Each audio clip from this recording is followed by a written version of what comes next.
I knew exactly what I wanted to do. I knew I wanted to be a professional baseball player. Correll Prime here from the Savannah Bananas, and I just wanted to share a story with you about how I got drafted, how that time went for me. It's a pretty funny story. So 2012, Manatee High School, I was a senior, and I pitched and played first base. I was a two-way guy. My pitching always outshined my hitting. I wasn't the greatest hitter at this time. I think I hit 264, 265 my senior year of high school. There's a state tournament every year in the state of Florida. There's two guys from each district.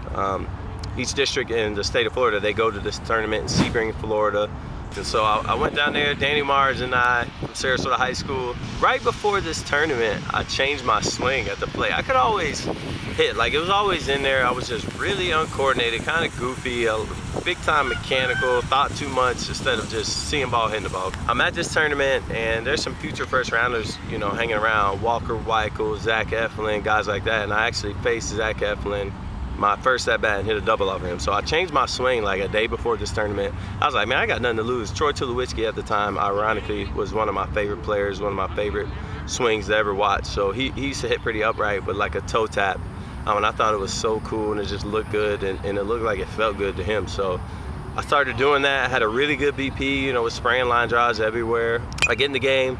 As I said, I hit a double off of Zach Eflin. Carson Fulmer comes in. I think I hit a double off of him down the line. I faced Rob Whalen, another future draft guy that year. Walker Weichel was a first rounder. I got a hit off him. So things are just happening for me at this point in time. And it's about 4 days, 3 or 4 days before the draft. So big time front office members, you know, scouting department guys were there, you know, and some general managers, you know, some Major League Baseball general managers. So I get done with the day and my phone's kind of blowing off the hook. You know, I've signed questionnaires from every team at this point. I've talked to a lot of scouts. I always talk to my area scouts, things like that.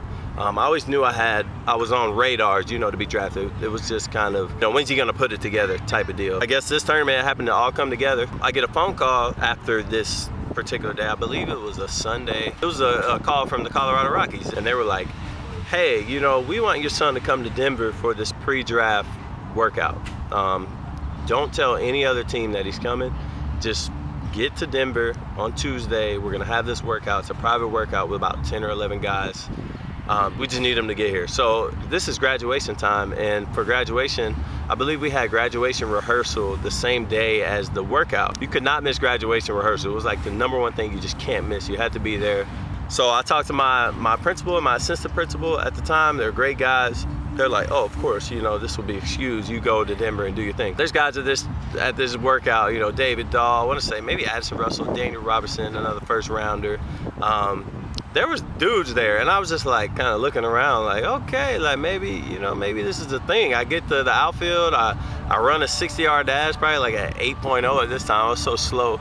I get to right field, I throw some balls to third, and I get to first base and just, you know, nothing special, just field the ball, 2 hands, get it to second base. I'll never forget, Bill Guyvette talked to my mom. He was the GM at the time, and he said, hey, we're gonna draft your son, and you know, I'm gonna personally make sure your son is taken care of within the org. I know, you know, he's a young kid and, you know, a high school guy, but we're gonna make sure we see so much potential in him. In my mind, I'm like, you know, I hope these guys draft me because, you know, I got a little bit of interest late there after that tournament. So I had a lot of teams calling me like, hey man, we can see you getting drafted, you know, between the 10th and 15th round. There was a couple of teams on me as a pitcher, but later, because I didn't throw crazy hard or anything like that. So draft day comes around, I'm hanging out, watching day one, you know, I watch a lot of my good friends get picked. You know, Dahl, that was at that tryout, one of my lifelong best friends now. He goes first round to the Rockies.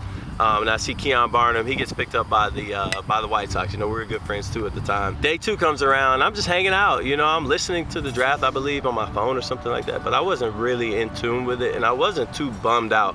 I was just hoping the Rockies drafted me because they said they were going to do it, and there was no other teams that I really went and worked out for. 12th round comes around, my phone doesn't even ring, it's my mom, and I don't know who it was at the time, maybe the GM, maybe it was Montgomery, and they were like, hey, we're gonna take your son in the 12th round. She screamed like, Correll, come here, come in the living room. So I go in the living room, she's like, hey, this is the Rockies, they're gonna pick you in the 12th round. They wanna know if you're gonna sign, what are you gonna sign for? And whatever number it was, I think 125,000 was like done. I knew exactly what I wanted to do. I knew I wanted to be a professional baseball player, okay? I wanted to do that. That is my lifelong goal. I couldn't stand school. I didn't want to go to school and learn and play baseball. All right, I just wanted to play ball and get a head start on everybody by being a high school draft pick. I get picked up in the 12th round and I head to Grand Junction, Colorado a week after that, but the next day was graduation, so I go to graduation as a fresh new draft pick. And it was crazy. Like, I didn't even take time to like process what really happened at that moment in time, because everything just unfolded so fast. You know, you work so hard basically your entire life. You hear about the amateur draft, the Major League Amateur draft, and you want to be a guy. You want to be a draft guy. For the kids back home, man, things can change in an instant. I did something really good in front of the right people and against the right people and players, and that eventually turned into me being a draft pick. So I get in the Rockies org and I spend 6.5 really good seasons with them, and I make some of my lifelong best friends, and I'm still here now at 31, in Banana Land playing with the Bananas, but I'm still pursuing my dream. My dream just changed, but I'm still doing what I love, and that's playing the game every day. So just know you're always a moment away. You're always one good thing away in front of the right person. Half of this journey is about who likes you. The Rockies took a liking to me at this particular time, and I would like to say that I proved them right. I had a lot of great years in their org. I was 2014 Player of the Year for the organization, and a few weddings from guys with the organization. So it was just lifelong memories created there, and just a funny story that I thought I should share with all you guys. So much love to y'all, and I'll see you soon. All right.